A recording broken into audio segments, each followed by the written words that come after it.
Something you need to know every time you bring on a new team member.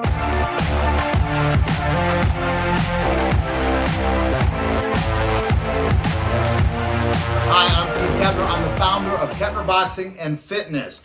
I want to tell you today about onboarding. It's an area of small business ownership that many people struggle with, especially if you don't have that experience, you don't have that background. Maybe you have a background in administration or sales, and you just don't have that experience of bringing on individuals. Let me tell you some things that I've learned over our time and with our business and our model is to ensure that you get those references and you check those references. So many people do not call the references and check.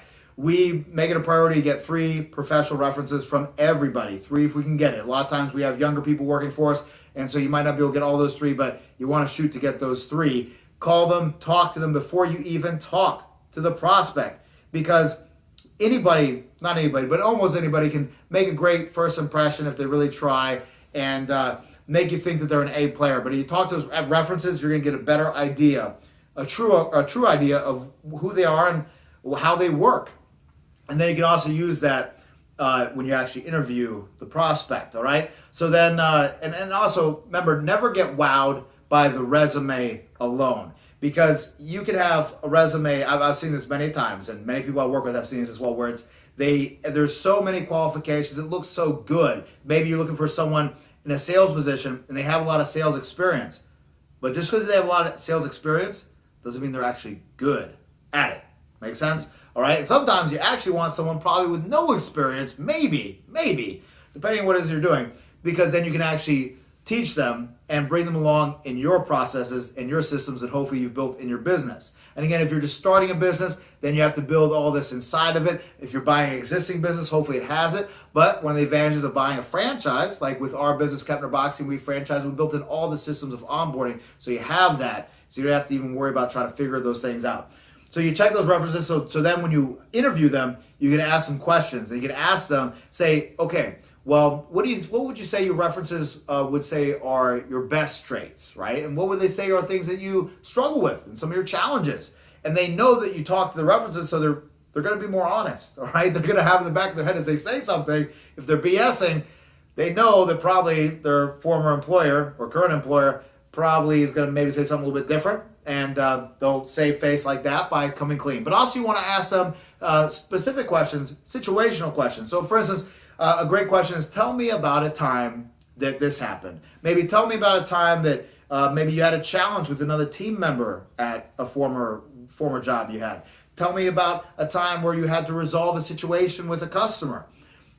Picking on specific times versus just general questions, it forces people to actually think of situations where they actually had to step up, or maybe that they were actually challenged, and helps you identify more clearly if they're a good fit for your team or not. And then you have to set those clear expectations. I'll tell you how many times I made this mistake early on, where you don't set clear expectations in the beginning. It's like with anything, with any type of relationship, right? Whether it's an employer to an employee, or even like romantic relationship, if you don't set those expectations of what your standards are and what you expect, you're just asking for trouble. So setting clear expectations in the beginning, really in the interview process, and then along with that, actually unselling them on the position. What I mean by this, literally tell them about all the downsides, all right? For instance, depending on what the position is, if it's a front desk employee or team member, then tell them about how they'll have to do cleaning. They'll have to clean the toilets. They'll have to do certain things. Oh, it's detail-oriented. Sometimes it gets monotonous. They'll have to sometimes deal with maybe trouble with clients and things like this, and try to unsell them on the position. Because the worst thing you can do, and I experienced this through being a professional boxing coach as well, the worst thing you can do with anybody is to sell them on all the great stuff, and then when they actually get immersed in it, then they realize, oh wow, I have to do that. Oh, I have to do that too. Oh my, really? I got to do that?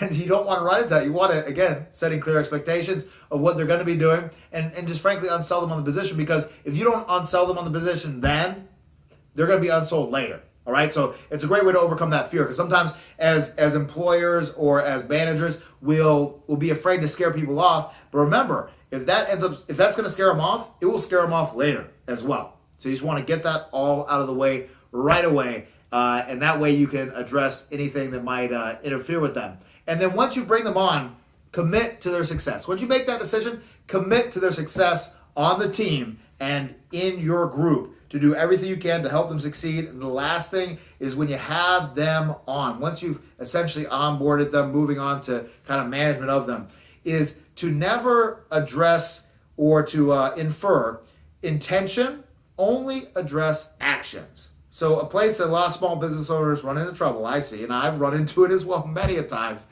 you start to think about, well, what did this person, what was the reason behind doing that? What was their intention? Is it really because they don't like me or because they don't care? All that type of thinking will just run you into trouble and it won't help you resolve the situation.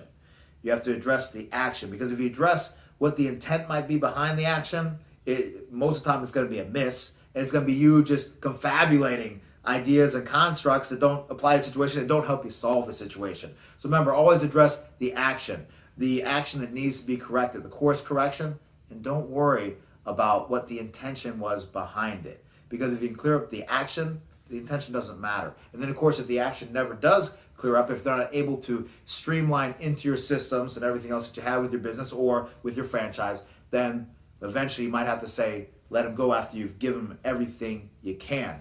But remember that. Some things to remember with onboarding, it's an area that if you're starting your own business or buying into a franchise and you don't have past experience with it, it can be a big challenge, but like with anything, it's all learnable and you can learn it. Watch out for the next video.